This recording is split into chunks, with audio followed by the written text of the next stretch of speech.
Hi guys, this is Chapter 10, Lesson 4, More, on Select Problems. So what I'm going to do today is I'm going to show you one problem and I'm going to work it out from beginning to end. You're going to take notes on that one problem and then you're going to try one problem out on your own and then you're going to be ready with it tomorrow in class.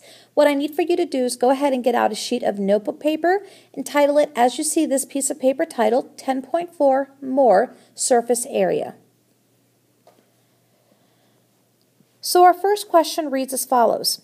Find the surface area of the triangular prism using the base triangles shown. So what we have here is a picture of a triangle with sides of 10, 10, and 9 centimeters, and the height of the actual triangle is 8.9 centimeters. Now the height of the actual overall prism is 12 centimeters. So what you have here is they did not give you a picture of the entire triangular prism.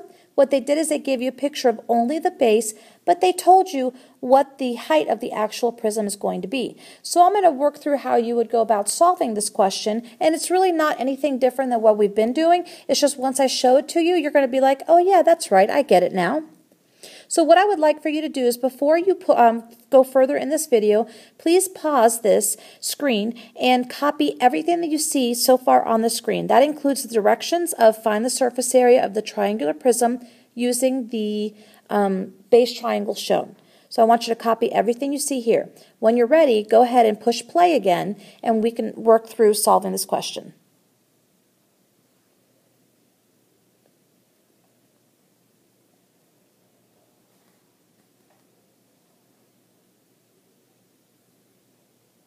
All right, so what I'm doing here is I'm just going ahead and just copying the question again. So let me go ahead and wait for it to show up.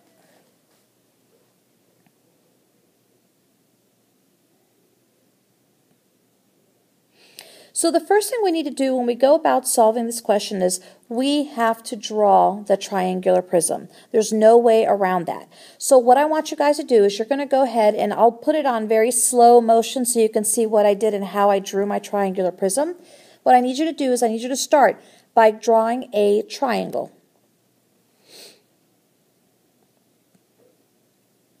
Now once you finish your first triangle, you're going to draw a second triangle just a little bit off to the side and a little bit, I did mine a little bit lower. And then you're going to start connecting. So I connected my bottom left of my first triangle to the bottom left of the second triangle, then the bottom right to the bottom right, and then the top to the top. So what I have here is a triangular prism. So now what I'm going to do is I'm going to go ahead and use the information from the question and fill in numbers into my triangular prism. So you can see what I did here is I went ahead and still concentrated on the triangle. I gave it a base of 9 centimeters and I gave it the height of 8.9 centimeters, and I got that directly from my picture. Now the two 10s I don't need right this second yet, but we are going to talk about the 10 centimeter slanted side. So to go further, let's go ahead and put in the height of the actual prism, which we were told was 12 centimeters. So I went ahead and labeled that. Now I'm going to go ahead and use those slanted sides, which was 10 centimeters. Now, but I'm going to put that just in my back triangle, just so it doesn't make my front triangle a little bit cluttered. So I'm going to go ahead and put 10 centimeters for this guy here and 10 centimeters for this guy here.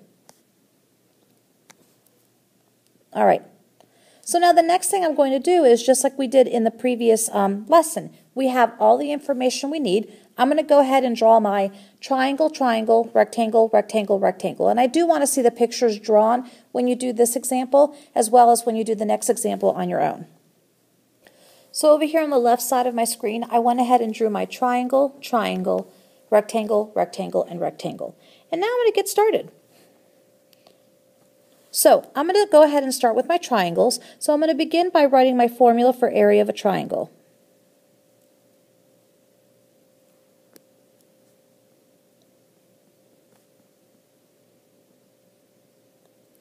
I'm going to go ahead and plug in my numbers. Now my base of my triangle is 9 and the height of my actual triangle is 8 and 9/10. So now I'm going to work out this information over here. So I'm going to go ahead and do 9 times 8.9 first, and then I'm going to go ahead and take half of that. So after plugging into my formula and doing my math, I found that the area of each triangle is 40 and 500 centimeters squared. So I'm going to go ahead and write that number inside each of those triangles. So now I'm going to go ahead and start working on my rectangles. So I'm going to go ahead and work on the rectangle that my figure is sitting on, so the actual bottom of it. So over here I'm going to go ahead and write my formula for area of a rectangle. Now the base of my rectangle and versus the height of my rectangle, I'm getting 9 times 12. So I'm going to go ahead and do 9 times 12, which ends up giving me 108 centimeters squared.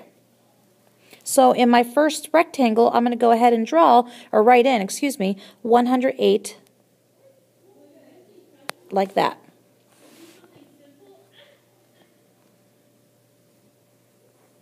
All right, so now I'm going to go ahead and do my next rectangle.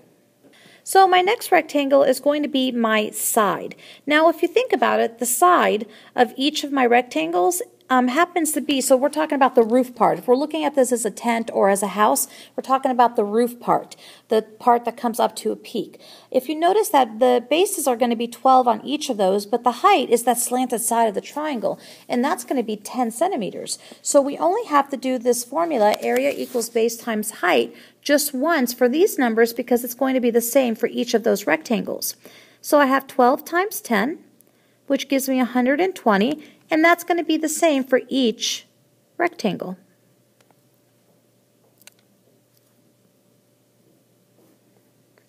So now what we're left to do is just adding up our numbers. So hopefully we did this right, and let's see what we end up getting.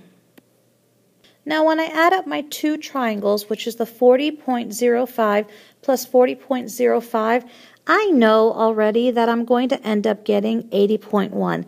And I kind of know that because look, when we did our formula for area of a triangle, we found that it was 80.1 before we divided it in half, which we need to get the individual area for each of the triangles. However, since we have two of them, we're doubling it, we're going to end up still getting the 80.1. And if you're not understanding what I mean, go ahead and add 40.05 plus 40.05, and you're going to see you're going to get 80.1. Now we're going to go ahead and add in the 108. Notice how I'm lining up my numbers and my decimals. Now I'm going to go ahead and add in the next number, which is 102. 20, not 102, 120. And I get 308. And then I'm going to add in one more number.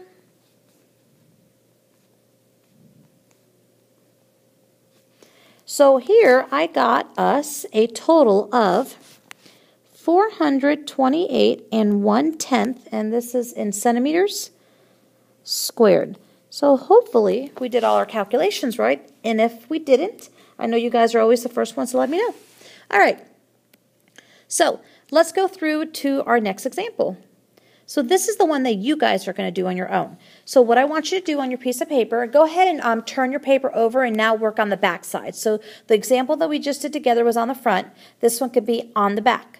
So I want you to copy everything you see here, including the directions. I want you to duplicate the triangle that you see here. You have all the measurements that you need for everything that you need to do. Remember, what you need to do, though, also first is draw the triangular prism. Then I want you to break it up into individual shapes. Triangle, triangle, rectangle, rectangle, rectangle. All right, when you come back in class tomorrow, I'm going to be waiting to see this example, and hopefully we will have it all right. We'll see you guys back then.